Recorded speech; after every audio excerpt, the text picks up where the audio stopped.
আমি আগে শরীরে ট্যাটু করিয়েছিলাম, এখন ভুল বুঝতে পেরেছি, রিমুভের চেষ্টা করছি, আমার ওমরার ফ্লাইট ঠিক হয়েছে। এমত অবস্থায় শরীরে ট্যাটু নিয়ে ওমরা পালন করলে ওমরা সহি হবে কি না? প্রিয় দর্শক, প্রথম কথা হলো যে ট্যাটু যেটি আপনি শরীরে লাগিয়েছেন এটির ফলে অজু বা গোসলের পানি আপনার ত্বকে মিশবে না। আমরা কিছু কিছু কোম্পানিকে দেখেছি তারা ট্যাটু করলে অজু গোসলে কোনো অসুবিধা হয় না এরকম কথা তারা প্রচার করছেন। এটি মূলত ভুল। ট্যাটুর ফলে ত্বকে অজু বা গোসলের পানি পৌঁছে না, যার ফলে অজু বা গোসল হয় না। আপনি ভুলে যে কাজটি করেছেন এখন সেটি ভুল বুঝতে পেরেছেন, আল্লাহর কাছে তওবা করবেন, সেটি আপনার কাজ, আপনি ইতিমধ্যে সেটি করছেন।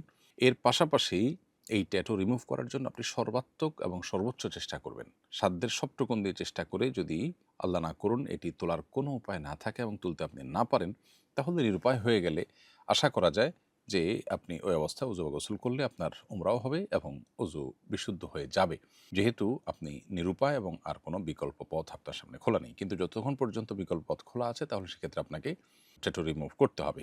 উমরা বিশুদ্ধ হওয়ার জন্য অবশ্য ট্যাটু মৌলিকভাবে প্রতিবন্ধক হওয়ার কথা ছিল না। কিন্তু যেহেতু উমরাতে তওয়াফ আছে, তওয়াফ শর্ত আর তওয়াফের মধ্যে ওযু দরকার এবং ওযুর সাথে এই ট্যাটুর একটা সম্পর্ক দাঁড়িয়ে গেছে, যেহেতু ট্যাটুর ফলে ওযু হওয়া না হওয়ার সম্পর্ক আছে। সেই জায়গা থেকে আপনার জন্য এই ট্যাটু রিমুভ করে তারপর উমরা যাওয়ার চেষ্টা করতে হবে। আর উমরার চেয়ে বড় কথা হলো ৫ ওয়াক্ত নামাজ আপনাকে পড়তে হচ্ছে। অতএব ট্যাটু রিমুভ করে আপনি ওযু গোসল করবেন এবং সর্বাত্মক চেষ্টা করবেন। আর একান্ত যদি কোনো উপায় খোলা না থাকে তাহলে যেটি বললাম, ইনশাআল্লাহ নিরুপায় হিসাবে আপনার ওযু বিশুদ্ধ হয়ে যাবে। সফররত অবস্থায় অজু করার সময় পরপুরুষের সামনে মাথার চুল মাসা করা যাবে নাকি হিজাবের উপর দিয়ে মাসা করব? উত্তর হলো মাথার চুলের ৪ ভাগের ১ ভাগ পরিমাণ মাসা করা যেহেতু ফার্জ, অতএব এতটুকু হিজাবের নিচে হাত প্রবেশ করে আপনি মাসেহ করবেন। আপনি হিজাবের উপর দিয়ে মাসা করলে সেটি আপনার জন্য যথেষ্ট হবে না। আমার জরায়ুর মুখ বন্ধ থাকার কারণে স্বাভাবিকভাবে ডিম্বাণু নির্গত হয় না।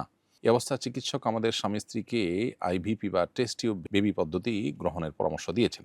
এমন পরিস্থিতিতে এই পদ্ধতি গ্রহণ করা জায়েজ হবে কিনা? উত্তর হলো যে স্বাভাবিক চিকিৎসা এর সমাধান যদি না হয় তাহলে আইভিএফ পদ্ধতি অবলম্বন করা যেতে পারে। শর্ত একটাই, যেটা করতে গিয়ে কোনো শরিয়ার ভায়োলেশন যেন না হয়, হস্তমৈথুন যেন করতে না হয় এবং স্বামী-স্ত্রী কেউ যেন অন্য কারোর সামনে সদর উন্মুক্ত করতে না হয়, হারাম কাজে লিপ্ত হতে না হয়। অর্থাৎ কোনো হারামে লিপ্ত হওয়া ছাড়া যদি স্বামী-স্ত্রী নিজেদের শুক্রাণু ডিম্বাণু সংগ্রহ করি, এটা যথাযথভাবে প্রতিস্থাপন করার মাধ্যমে যদি আইভিএফ পদ্ধতিতে সন্তান গ্রহণ করা হয় সেটা জায়েজ হতে পারে।